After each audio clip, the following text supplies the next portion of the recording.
Selamat sejahtera kepada pensyarah dan rakan-rakan sekalian. Tarikh penyampaian pada hari ini adalah penyebaran maklumat palsu. Grup saya terdiri daripada 5 orang, iaitu Muhammad Ikhwan bin Romli, Muhammad Niza bin Abdul Rashid, Muhammad Tarmizi bin Abdul Hamid, Nur Wajihah binti Muhammad dan saya.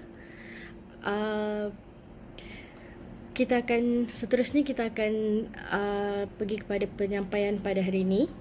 Penyebaran maklumat palsu, pengenalan, merupakan undang-undang yang digubal oleh kerajaan bagi menangani isu yang berkaitan dengan penyebaran sesuatu berita tidak benar yang mampu mengancam keharmonian masyarakat. Akta Anti Berita Tidak Benar AATB 2018 mengandungi 14 seksyen bertujuan untuk memperkatakan tentang berita tidak benar dan perkara berkaitan.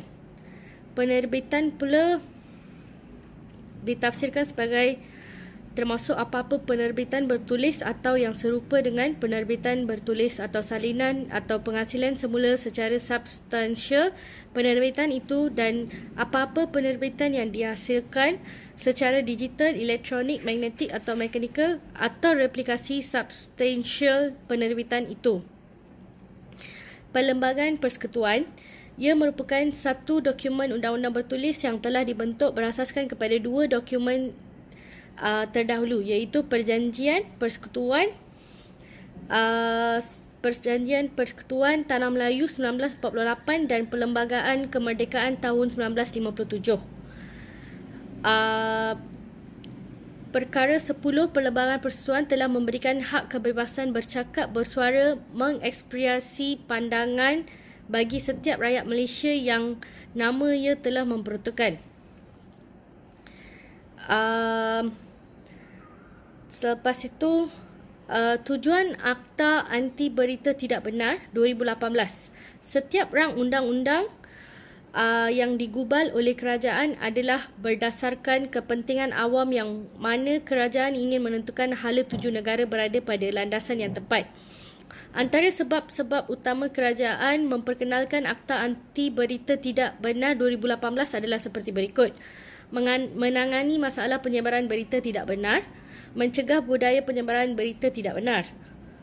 Bagi rakan saya untuk penyampaian seterusnya. Assalamualaikum, salam sejahtera. Saya Nur Wajihah binti Muhammad 252382.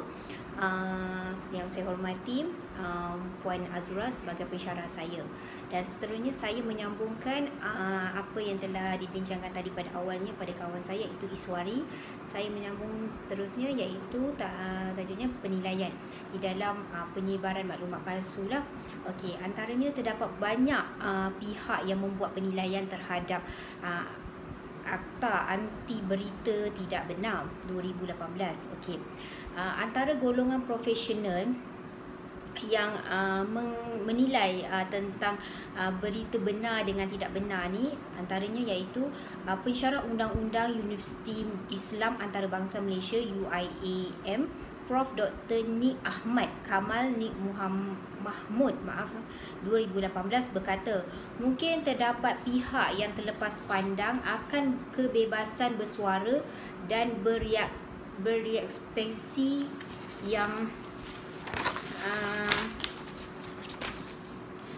termaktub di dalam perkara 10(1)A Perlembagaan Persekutuan yang sebenarnya memang mempunyai had tertentu kebebasan bersuara boleh disekat atas faktor kepentingan keselamatan negara, hubungan baik dengan negara lain, menjadi ketenteraman awam dan kepentingan moral, melindungi keistimewaan parlimen, menentang penghinaan mahkamah, fitnah dan perlakuan jenayah. Okey. Pandangan yang seterusnya iaitu dari pakar komunikasi dan media Dr. Muhammad Hairi Ahmad 2018. Beliau berkata, Anti berita tidak benar 2018 sekiranya mempunyai kelebihan yang tidak ada pada mana-mana akta yang berkaitan dalam menangani berita palsu sebelum ini, maka merupakan anjakan proaktif, wajar dan seiring dengan transformasi negara. Okey. Dan tokoh seterusnya, tokoh negara kita yang saya pun tidak terlepas pandang memberikan pandangan dalam Akta Anti Berita Tidak Benar 2018, iaitu Presiden Parti Islam Malaysia iaitu PAS YB Datuk Seri Abdul Hadi Awang berkata, sebagai melihat kepada situasi hari ini yang banyak sangat perkara yang bohong dan fitnah disebarkan pada media masa, khasnya media sosial. Okay. Seterusnya saya teruskan kepada kritikan.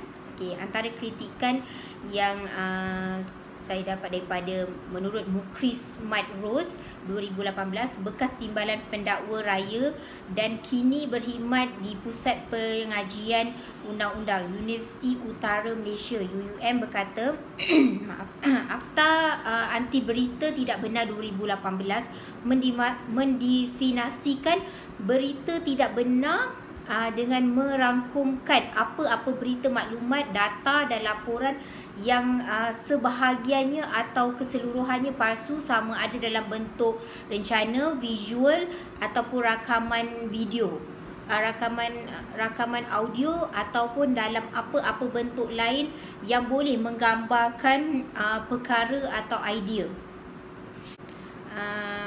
Seterusnya iaitu Hafiz Marzuki 2018. Okey, seorang wartawan.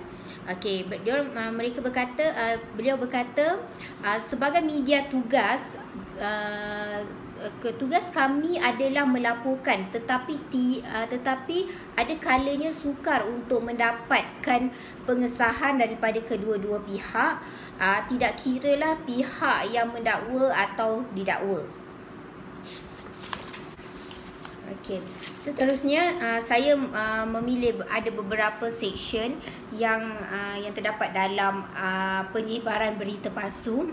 Okey, ada antaranya seksyen 4, seksyen 5, seksyen 14, seksyen 22, 26, 27, 28 dan 32 serta 33.